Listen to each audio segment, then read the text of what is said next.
You wanted the best. You've got the best podcast. The hottest podcast in the world.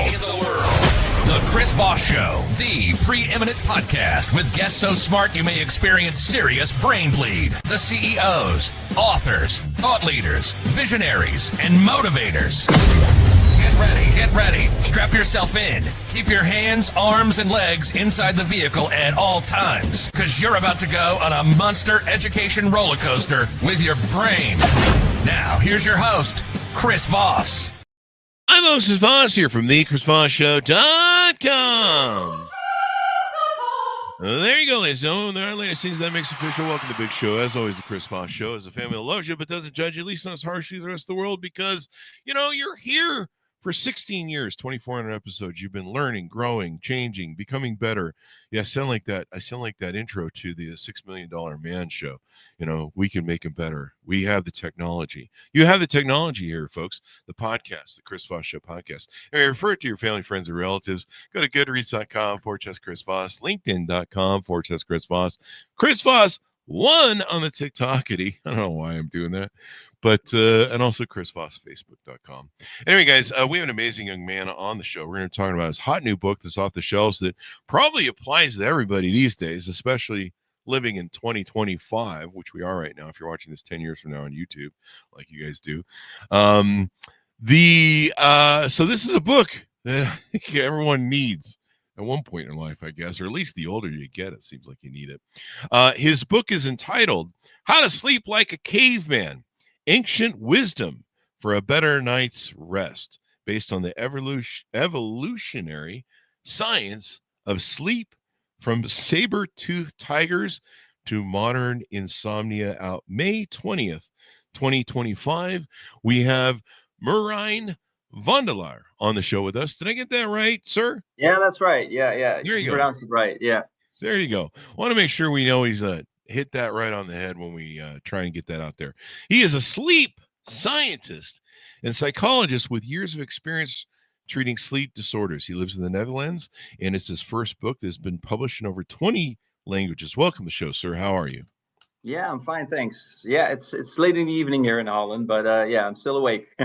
There you go. I tried to be a sleep scientist too once, but my girlfriend said she was sick of me just sleeping in bed all day and not getting out of bed and playing video games, and then I had to go get a job, because the rent had to be paid. And but I was like, no, I'm trying to be a sleep scientist, Mom. So yeah, you were just doing the practical exams then. Yeah, it was the novice level. So you're expert level. So give us .coms. Where can people find you on the interwebs? Yeah, so it's MerijnvanDeLaar.com. I think we have to put that in the show notes because I think nobody will be able to make notes of that. But it's MerijnvanDeLaar.com, and there you can find anything about the book and about me. Yeah. There you go. So give us a 30,000 overview. What's inside your book? Yeah.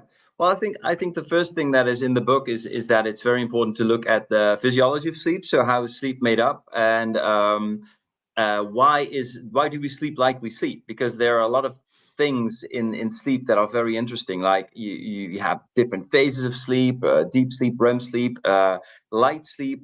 And why is it configured this way? And what I try to do is I try to look at the evolution and to explain why we have these different phases and these different cycles in sleep, and why the most important sleep, the deep sleep, actually comes first in the night. So really? There's a lot about physiology. There's a lot about insomnia and why people have insomnia, why they experience it, and what they can do about it.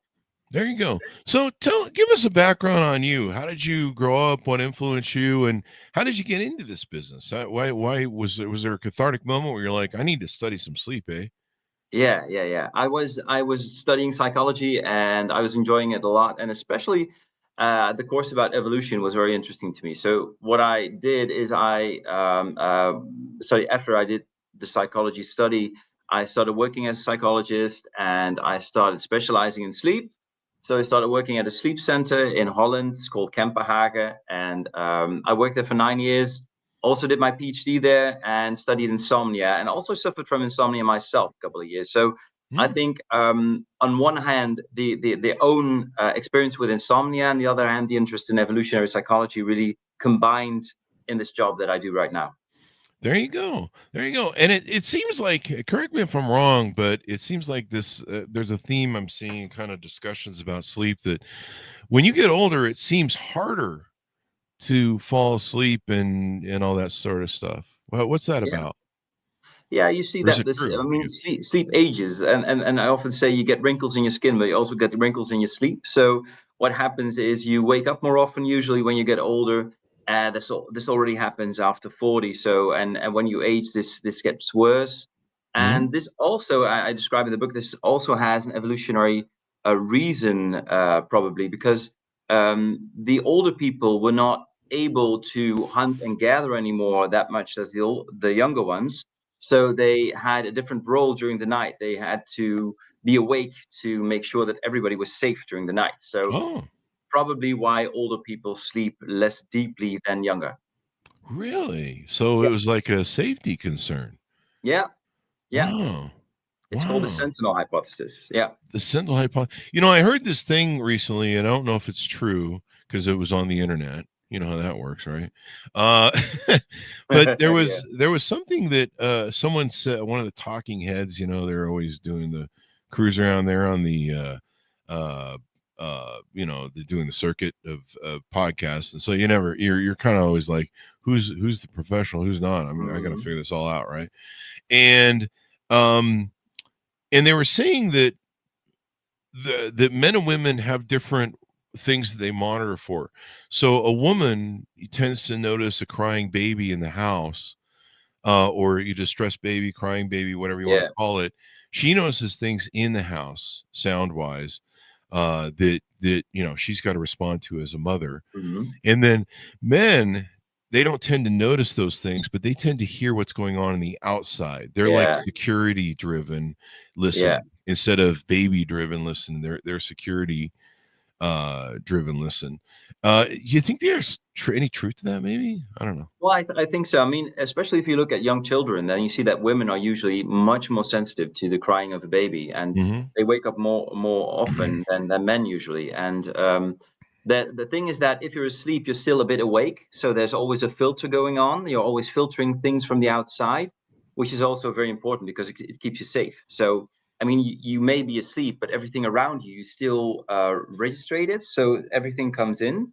But you have a big filter that keeps you asleep. Hmm. And in women, a crying baby just goes passes the filter, so it just gets in, and that's why they wake up. Wow. That's really interesting. A lot of women that complain, or, you see it online where they're like, oh, the man never wakes up when, Yeah. doing the thing. But and I'm no scientist. Let's put it that way, folks. We don't like to share anything we don't like to platform it on the Chris Voss show. Mhm. That's might be, don't start a cult with it, please. That's Mhm. basically it. Uh, but yeah, I remember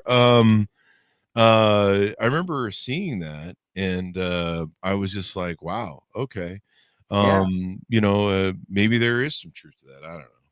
I I don't know think what I it is. think a lot of things we experience around sleep have a very distinct reason, and often it comes back to evolution, definitely. Hmm. Hmm. So maybe now that I'm getting older, my body is like trying to keep me awake for something, even though I'm a single guy. I don't have babies in the house, and I don't have a family. I'm protecting my dog, but I think my dog is Yeah, you protecting me might more be. than anything. I mean, she's got it down more than I do. So what are your thoughts on that? Yeah, I think that when you age, I mean, the thing is that we have this genetic makeup, and Hmm. this genetic makeup is built on 10 thousands of years of evolution. So uh, it doesn't really matter if you're single or if you're married or whatever. Your sleep is just it's like innate. It's built inside based on 10 thousands of years of evolution, and it still works the same way as it did 10 thousands of years ago. And that's what we've often lost touch with in the modern world. So we really think that sleep is something you can like you can put on and put off. And if you look at in the context of evolution, it's much more logical what happens during the night. Hmm. Much more logical what happens during the night. There you go. So how long you been counseling people and working on this project of becoming a sleep expert and master? I think I was 25 when I started as a sleep scientist, and now I'm 46, so 21 years. Mhm. I think I treated up to 7 to 8,000 people with insomnia in the years, with different severity. So you have people with very severe insomnia, people who only experience insomnia for a couple of months, but also I've seen people who've experienced insomnia for like 20 to 25 years. So Wow. yeah. Wow. That sounds like my wife. She's had a headache for the last 25 to 30 years. Oh. Maybe you could fix that too. Is she Uh, treated for that or not? no, I'm not married, so it's a married joke. So what are some aspects I mean, you're giving instructions on how to sleep like a caveman. Of course, we need people to buy the book to find out how, Mhm. but maybe some what are some indicators that you need to improve the quality of your sleep by reading your book, basically? What are some things that might be going on? I know there's a what's that thing with the Darth Vader mask people wear, Oh yeah, snore and CPAP. all that stuff. Yeah, Tell us about some yeah, of the some of those things that might, if this book is yeah. for you if you have these problems. Yeah, I think the first thing is if you're very worried about your sleep and if you experience anxiety during the night and you're ruminating about sleep and you can, yeah, you are very tired during the day, experiencing complaints during the day. I think it's very important to read the book because it can really help you to recover your sleep in like 21 days. Mhm. Um, and I think that one of the first things that you can do and that you can read in the book is you can get knowledge about sleep, because I think a lot of knowledge that is spread on social media, on media, is not right. There's a lot of things going on there, and especially the 8 hour myth, the 7 to 9 hour myth, is going around that everybody should sleep between 7 to 9 hours. That you might get sick if you sleep less. But also that being awake during the night is actually very bad for you, while there is actually no evidence for the fact that being awake is in itself problematic. Really? And one of the things I describe in the book is that the Hadza tribe, which lives who lives in Tanzania, they are awake for 2.5 hours every night on average, and they don't experience a sleep problem. And these people still live within the same circumstances we did when we were cavemen. So I think that being awake during the night is very, very normal. And I think that's Really? also one of the things I describe in the book. Yeah. How come I feel run down? Like right now, I'm running on 4 hours of sleep. I went to the gym last Yeah. night, and I couldn't get to sleep because I was jacked up a little, and Hmm. I'm running on 4 hours of sleep. I feel like I've been hit by a bus. I don't feel fully recovered. Like, what am I doing wrong if I can't if I can't survive Yeah. on 4 hours? Like, Yeah. is there something a You slept diet or four. You maybe slept 4 hours, somebody? right? I slept 4 hours. Yeah. Yeah, that's very short. There are not many people who can get by on 4 hours. That's I really can't. short. I can't. I Yeah. just had to do a show. So we pumped some coffee and caffeine and some 5 hour Yeah. energy in me and jacked Keeping me yourself up. awake. Yeah. Yeah. But I mean, so how is there a way that I can replicate what that tribe does? At only, I'd love to only sleep for that amount of time and not be murdering people the next day. But I'm one of those people that I'm a morning. I have there's a sign on top of my espresso coffee. This is you don't bother me until we've had coffee, and I need Yeah. like at least 5 hours in the morning to become a Just to wake human up. being, and Yeah. then you can talk to me. Like my Yeah. girlfriends know you don't go near me for the first like 12 hours of the day in the morning. Yeah. So it's a very important sign on your espresso cup. Then everybody Yeah. has to keep out. Otherwise, Yeah. there's murder, and then we have the skull coffee cup for the people Oh who yeah, cross yeah, that yeah. boundary. So this is the last person who fucked with me before coffee. Well, the thing is, the thing that strikes me is that you say that you slept for 4 hours, which is very short. So I would like to know why. Do you sleep for 4 hours every night, or is this Sometimes, just, yeah. yeah, sometimes? So what? How many hours do you sleep on average? I try and sleep 8 hours. If I don't get 8 hours of sleep over 1 or 2 periods, Yeah. people are gonna die. Oh yeah, yeah. And I don't even trust myself if I'm not, like right now I could drive, I'm doing okay, Hmm. but sometimes I'm ground down if I take 2 or 3 nights where I don't have full 8 hours of sleep each night, and so Yeah. like today I'll take a nap and pick up the other 4 hours. Hmm. So I'll be fine once I get through Yeah. that. But I don't know. I mean, is that healthy or normal? Or, there's Well, sometimes where I'm just like, I'm not going to drive a car today because mm, I can tell I'm off my game and I'm just not going out and yeah. driving. So what time do you usually get to bed? It depends. I toss and turn a lot. Mm, And I'll toss and turn like 2 or 3 hours. Like I'll hmm. just lay there and sometimes just waiting for the edibles to kick in. And usually when they kick in, that's when I kick Hmm. out. Yeah. Um, yeah. And so if you could sleep longer in the morning, could you sleep longer, you think? No, no, not with the Not schedule really. that we keep because Okay. most podcasts, they want interviews during the daytime. Oh, yeah, yeah. So you can sleep in. Yeah, Yeah, usually. I've always been Yeah. a night person. That maybe that's a good question for you. Is there Yeah. really a truth to night people and day people? Like Yeah. I have like werewolf energy at night. Mm, And yeah. it Yeah. didn't help that I lived in Vegas for 20 years where Oh, yeah. everyone does shit at night because Yeah. that's when it's cool and you're not going to catch fire when you leave the house.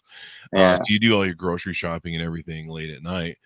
Um, is there any truth to that, or is that just kind of Yeah, yeah, yeah. There are different chronotypes, and I think that one of the things that really comes to mind when I hear your story is that you're really a night person. So that's the first yeah, thing, yeah, which means that I mean, I think you can go to bed. You can try to go to bed at 10 o'clock at night, and you won't sleep for a couple of hours, right? yeah, yeah? I'll Yeah, just yeah. It lay takes there, you a toss couple and of turn, hours. Yeah, and yeah. I'll be So tired. But as soon as I lay down, my brain goes, "We're not tired anymore." And then yeah, yeah, if I'm like, "Okay, well, fuck you, I'm going to get back up," my brain's like, "No, we're tired." yeah, yeah. That's the difference between being tired and being sleepy, actually. So what chrono? You have different chronotypes. And you Really? have, yeah, yeah, you have like morning types, you have evening types, and maybe you're more of a night person. And what happens if a night person goes to bed very early, then they might be tired because there's a lot going on in their life, but they're Mm. not sleepy yet. Oh, So being sleepy is a different thing, and it has to do with adenosine, which is in your brain, and hmm. this usually builds up. And in people with a late biological clock, so a late chronotype, yeah, it can sometimes be too early to go to bed. So maybe you might benefit from going to bed later, but I don't know what time do you usually fall asleep? About 3 or 4 a.m. I think Yeah, yeah, I'd then have you're to look at definitely a my night phone. person. Have you ever tried melatonin? Oh yeah, yeah, like fucking Yeah, candy.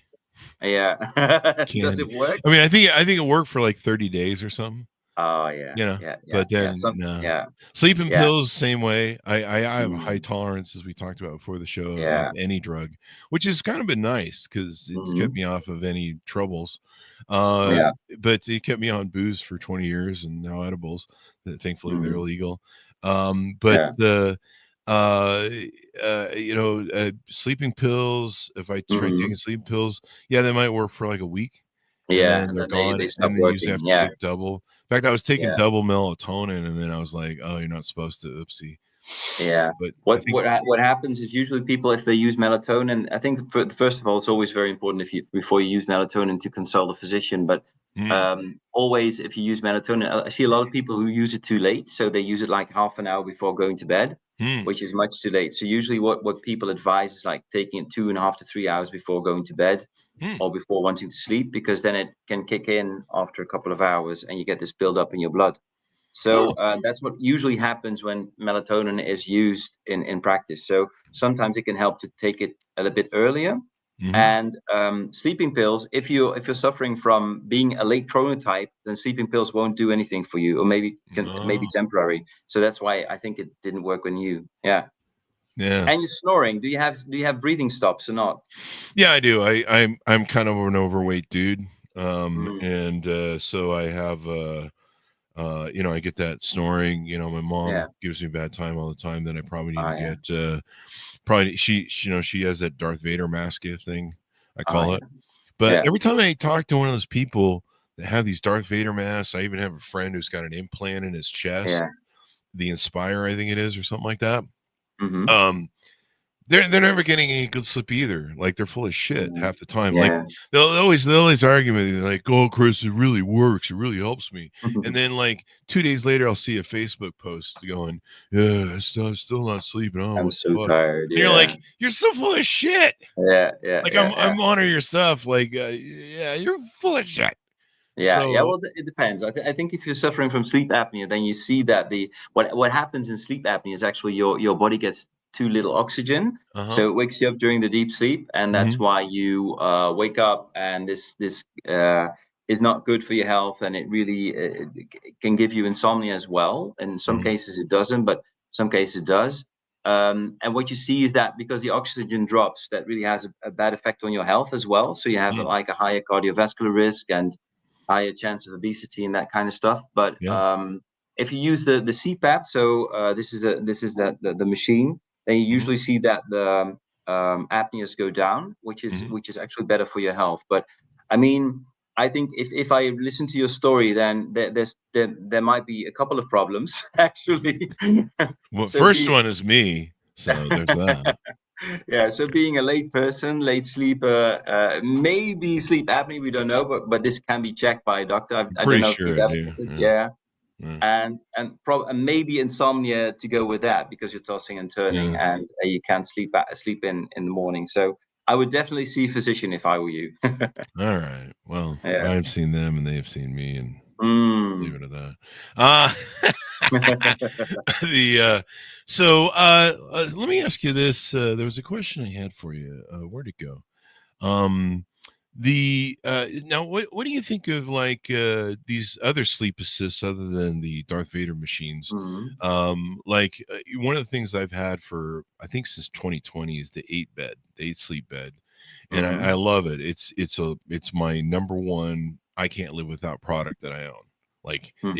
it is next to probably the phone and my computer. It's the number one product I cannot live without. And unless people want to die and I want to go to jail for murdering, don't do that, folks. What are your thoughts on some of these things? Like I do my 8 sleep bed, and there are other competitors in the market. I don't mean to do an 8 sleep commercial here, Mm. but it is really good. And but there's other products on the market, like these beds that will cool and heat. Yeah. Yeah. I've had some people say that cooling is the best way to fall asleep, to have your bed super cold. Mm. But what's nice is it does give me some data and feedback. Like it gives me a report. It's got an AI system on it that will adjust. This is a commercial for 8 sleep, isn't it? It's got an AI thing that will adjust. It tells me what my REM here is. Yeah. So it says my quality of sleep last night was 55%.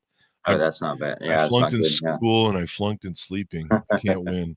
Yeah. 28% consistency, 4.39 hours. Uh-huh. Um, says I got deep sleep 48 minutes, REM 39. So it Yeah. monitors all that. And it's supposed to adjust, it's supposed to have an AI that adjusts my stuff. Mhm. I got 2 hours and 35 minutes of snoring. Mhm. That's a lot. Yeah. Yeah. So Yeah. what do you think about some of these different features? Do these help or are these not helping? I think that trackers, and especially if you look at commercial trackers like these things that are like in the bed, or you can use smartwatches, or these things, they're actually not really reliable. Hmm. That's the thing about it. So they give a score, they give a sleep score, they also give a score on REM sleep, on deep sleep, and how much you've had. And if you compare them to polysomnography, which is a sleep research that you do in a sleep center, then you see Hmm. that they're actually quite bad at estimating how much you've been in a certain sleep phase. Oh, What they can do usually is they can estimate how long you've slept on average, but they're very bad at distinguishing between different sleep phases. Yeah. hmm. There you go. Well, that's interesting to know because, I do notice inconsistencies. Like I have a Galaxy watch that, is supposed to measure your sleep. And I think the phone does some of its own, Yeah. Google Fit or something. Yeah. And, yeah, I've noticed there's an inconsistency of data there. So I'm like, I don't know. I mean, my data is I didn't kill anyone before my coffee in the morning.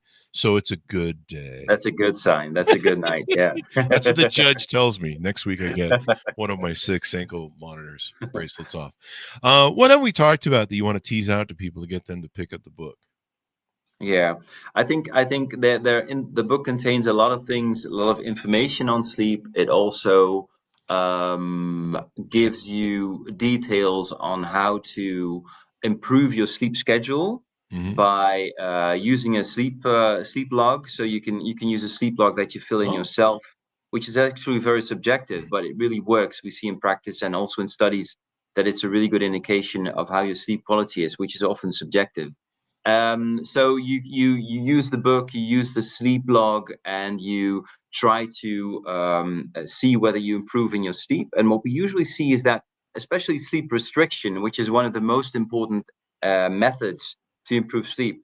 If you do that, then within a couple of weeks, you see that 80 to 85% of people actually improve their sleep Oh, really? within a couple of weeks. Yeah, yeah. Wow. It's a very strong method that's really there's a lot of research on that for the past decades, and it's a very good method. And in short, I mean, what does it mean? I was talking about adenosine. It's adenosine is making you sleepy, and what you Mhm. do is you try to build up adenosine to make you sleepier. Ah, So a lot of people who have insomnia, they're very, very tired, but they're not sleepy. So we use this system in our brain to create more adenosine. It builds up, and then it creates nights in which you fall asleep hmm, faster, and you have less problems of being awake during the night. So it has an effect on both the falling asleep, but also on maintaining sleep. And I think that's one of the strengths of the book, that it really goes into that method and how you can do it yourself. ah. So I can retrain myself from Yes, you my can. Yeah. bad habits of, one of the other problems is screens. So, if people watch TV before they go to bed, that blue light, Mhm. is that the bigger problem as they say it is, watching screens before you go to bed and blue light? Yeah, there's a lot of research on that for the past 10 years. And I think that if we look at 10 years ago, then there was a lot to do about the blue light and screens and the mobile phones, and that there Hmm. was a lot of light that was really keeping us awake. But now we know that the light that's emitted from the screen from a mobile phone is actually not that intense. Really? So yeah, you usually need like about 10 lux to disturb your biological clock. Uh-huh. And if you look at the mobile phone, if you have it in the bed, you're looking at a mobile phone, you get 3 lux. So it's a lot less than the 10 Really? lux that really, yeah. So Wow. there's is also something that's like a myth, and it's been Really? put there down like in social media, and what we see is that it's actually not true anymore. I mean, there was research that said it might be, and now we see that it's not Oh, true wow. actually. Yeah. Wow. And Wow, also that's the a TV. The TV is. I've actually advised people to watch TV in the bedroom, because sometimes when people are very busy in their heads, they have like lots of thoughts going around. Then sometimes the distraction from a TV can actually help you to fall asleep quicker. I've had patients who were on the couch watching TV, falling asleep, and then they went to bed and they couldn't sleep anymore. So yeah, sometimes I advised using a television. wow. Well, that's awesome. Yeah. That's awesome. I've always, I have a bad habit of watching freaking TikTok before going to bed. I Mm. really do. I have yeah, it's a bad habit. Let's put it that way. And so sometimes I sit there and doom scroll or whatever you want to call it through TikTok, and then I wake up and it's 4 a.m. Or I look Yeah. up and it's 4 a.m. and I'm like, oh, Yeah. fuck. So you were asleep, yeah. And Yeah. it depends on what you do. I mean, if you're on the phone and you're replying your work mail, or that's not a good thing. If you're looking at horror movies, watching horror movies, that's not a good thing. But I mean, if you're just doing things that are really calming your brain, then it's okay. Watching horror movies before Yeah, bedtime can do that. of what's underneath the bed. Yeah, that sounds like a great peaceful way to go. Yeah, do that. Oh man. Well, so tell us about do you have offerings on your website? Do you do consulting, coaching? What are some things maybe people can find there that you can maybe work with them personally one on one? I don't know if you Yeah, do any of I that. do. I mean, I don't work with individual patients anymore. So Hmm. I had my own practice after working at the sleep center. Hmm. But now I do consultations, I do presentations for companies, and I also do consultations for professionals like psychologists and psychiatrists. So yeah, people can hire me for that kind of work, and I mean that's something I really love to do. So yeah. There you go. There you go. Well, awesome sauce, man. The yeah, and so people can reach out to you there. So give us a final pitch out as we go out and where people can order the book. Yeah. Well, you can order the book at Amazon.com, and I think that well, the final pitch. I think that if you want to know more about sleep, if you want to be less stressed about sleep, and if you want to have some practical advice how to improve your insomnia, that's really science based, then the book is a good thing for you. There you go. There you go. Well, thank you very much for coming on the show. We really appreciate it, man. Thanks. Yep. Thank you. And I'm going to read the book because I need some sleep. I need as much help as I can freaking get. So there you go. Thanks, Smiles, for tuning in. Order up the book wherever fine books are sold. It is entitled How to Sleep Like a Caveman, Ancient Wisdom for a Better Night's Rest, based on evolutionary science of sleep, from saber-toothed tigers to modern insomnia. So how to sleep like a caveman? Does that mean I just take a caveman club and just knock myself over the head? Well, you could do that. I don't think that's very healthy, but you could do it's that. not very healthy. Give yourself a brain hemorrhage. Anyway, guys, thanks for tuning in. Go to goodreads.com/Chris Voss, LinkedIn.com/Chris Voss. Chris Voss, one of the TikTok and all those crazy places on the internet. Be good to each other. Stay safe. We'll see you guys next time. And that should have us out. Good